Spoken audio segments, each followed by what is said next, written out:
नमस्कार। आज हम बात करेंगे प्रेशर के बारे में। ये प्रेशर होता है वो क्या होता है? नॉर्मली हम सब अपने डेली लाइफ में भी इनका यूज़ करते हैं। जब कभी अपन ब्रेक वगैरह लगाते हैं तो वो जो ब्रेक लगते हैं वो किसके कारण लगते हैं? प्रेशर के कारण लगते हैं। प्रेशर जनरेट होता है कैसे? जैसे फॉर एग्जांपल मान लीजिए आपके पास ये कोई सिलेंडर बोल देंगे, सिलेंडर के अंदर एक पिस्टन लगा हुआ है, तो ये आपका क्या हो गया? पिस्टन हो गया।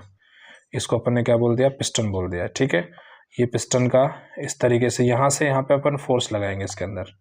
ये फोर्स लगाएंगे, ये आपका पिस्टन है तो इसमें लिक्विड होगा, तो ये जो फ्लूइड है क्या होगा? ये कंप्रेस होगा। कंप्रेस होकर ये फ्लूइड यहाँ से निकलने का प्रयास करेगा। तो एक तरह से इसको अपन क्या बोल देंगे? यहाँ पे पिस्टन बोल देंगे। ये क्या हो गया? आपका पिस्टन हो गया। और ये क्या हो गया? इसके अंदर फ्लूइड हो गया। ये क्या हो गया? इसके अंदर फ्लूइड। और ये वो पाइप हो गया जिससे ये फ्लूइड क्या होता है? पास होता है। अब ये पाइप जहाँ भी जाएगा ये फ्लूइड उससे पास होगा। कहने का मतलब आप यहाँ से फोर्स लगाओगे, क्या लगा रहे हो आप? यहाँ पे फोर्स लगा रहे हो, और ये फोर्स जो है एक पर्टिकुलर इस एरिया पे लग रहा है। ये क्या हो गया? आपका एरिया। तो इसको अपन बोल देंगे कैपिटल ए। तो जो फोर्स इस एरिया पे जो अप्लाई होता है उसी को अपन क्या बोलते हैं? प्रेशर। तो यहाँ से देखो प्रेशर का फॉर्मूला क्या बन गया आपका? यहाँ से प्रेशर का जो फॉर्मूला है वो बन गया आपका F अपॉन ए। क्या बन गया है? F अपॉन ए, यानी force per unit area. This is area. इसको अपन क्या बोलते हैं? यहाँ पे एरिया बोलते हैं। इस एरिया पे लगेगा। तो ये जो एरिया है, अब देखो एरिया जितना ज़्यादा होगा प्रेशर उतना ही ज़्यादा, मतलब ऑब्वियसली बात है। फोर्स और एरिया से डिपेंड करेगा, क्योंकि प्रेशर किस पे डिपेंड करता है? फोर्स और एरिया पे। एरिया जितना कम होगा उतना ही प्रेशर ज़्यादा होगा, और फोर्स जितना ज़्यादा होगा उतना ही प्रेशर भी क्या होगा? ज़्यादा होगा। इस फॉर्मूले के बिहाफ पे हम ये बात कह सकते हैं। ठीक है, तो यहाँ से इसका जो डेफिनेशन है वो क्या बन जाएगा? वो बन जाएगा फोर्स, या फिर अपन इसको ऐसे बोल सकते हैं अप्लाइड फोर्स, है ना। थोड़ा प्रॉपर ढंग से अगर इसको अपन लैंग्वेज में लिखते हैं तो हम क्या लिख सकते हैं? इसको लिख सकते हैं अपन, इसको थोड़ा कलर चेंज कर लेते हैं। हाँ, अप्लाइड फोर्स क्या लिख सकते हैं? Applied force, applied force, applied force on the, applied force on the per unit area, per unit area is known as pressure. Done. ये इसको बोल सकते हैं दूसरे नाम से बोलूँ तो मैं फोर्स पर यूनिट एरिया। क्या बोल सकते हैं? Force per unit area. ये क्या होता है? आपका प्रेशर होता है। और प्रेशर को किससे रिप्रेजेंट करते हैं? P से रिप्रेजेंट करते हैं। इसका फॉर्मूला हो जाएगा P is equals to F upon ए।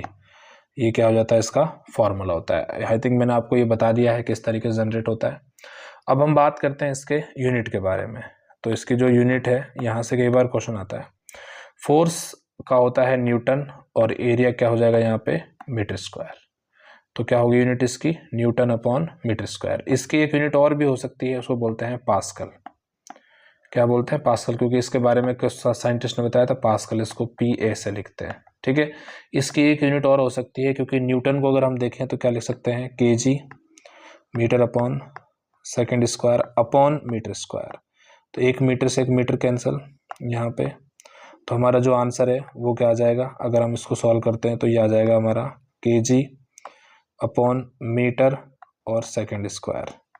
क्या हो जाएगा? kg upon metre into second square. ठीक है, एक इसकी ये यूनिट हो गई, एक क्या हो गई? इसकी पास्कल हो गई, और एक क्या हो गई? न्यूटन अपॉन मीटर स्क्वायर हो गई। ठीक है, अब हम इसके डायमेंशंस की बात करें तो डायमेंशंस के लिए बेस्ट ये है कि हम किसी से निकाल सकते हैं। न्यूटन क्या होता है? M1 L1 T-2। इसलिए कहते हैं फोर्स की डायमेंशन आपको याद रहना बहुत ज़रूरी है। तो अपॉन मीटर स्क्वायर क्या हो जाएगा? L2। तो L1 से L1 तो कैंसिल हो गया, लेकिन 1 रिमेनिंग हो गया, तो क्या बोल देंगे इसको? M1 L ऊपर जाएगा तो ये L-1, और क्या बचा? T-2। ये क्या हो गया? इसकी डायमेंशन। अब इसके कुछ और यूनिट्स भी हैं जो सम लिख दे, सम अदर यूनिट्स, जिसके बारे में कई बार हम सवाल पूछा जाता है। अगर हम इसकी बात करें तो जैसे 1 टॉर किसके इक्वल होता है? ये भी इम्पोर्टेंट है। तो जो आपका, तो 1 टॉर इज इक्वल्स टू क्या होता है? 1 टॉर इज इक्वल्स टू होता है 133 पास्कल। क्या होता है? 133 पास्कल। एक तो ये इंपॉर्टेंट है, और एक और पूछा जाता है, वो क्या पूछा जाता है, 1 बार, ये भी पूछा जाता है। 1 बार इज इक्वल्स टू क्या हो जाता है, 10⁵ पास्कल। तो कभी कभी ये यूनिट्स का भी यूज होता है, एनसीईआरटी में है तो आपको ये ध्यान रखना है, इंपॉर्टेंट, ठीक है। तो ये है। अब एक बात और पूछ जाती है कभी कभी कि जो हमारा प्रेशर होता है, इसको मेजर करने के लिए किसका यूज करते हैं, तो इसको मेजर करने के लिए करते हैं बैरोमीटर। किसका यूज करते हैं, बैरोमीटर। तो इसका आंसर क्या हो जाएगा आपका, बैरोमीटर होगा। इसको स्पेलिंग भी कहीं कहीं अलग है, इसको ऐसे भी लिख सकते हैं BAROMETER, ठीक है। तो ये क्या हो जाएगा आपका प्रेशर। ये क्या है, मेजरमेंट इंस्ट्रूमेंट। क्या है ये, मेजरमेंट इंस्ट्रूमेंट्स। तो हम इसको इस तरीके से मेजर कर सकते हैं। तो ये हमारा मेजरमेंट इंस्ट्रूमेंट्स है, ठीक है।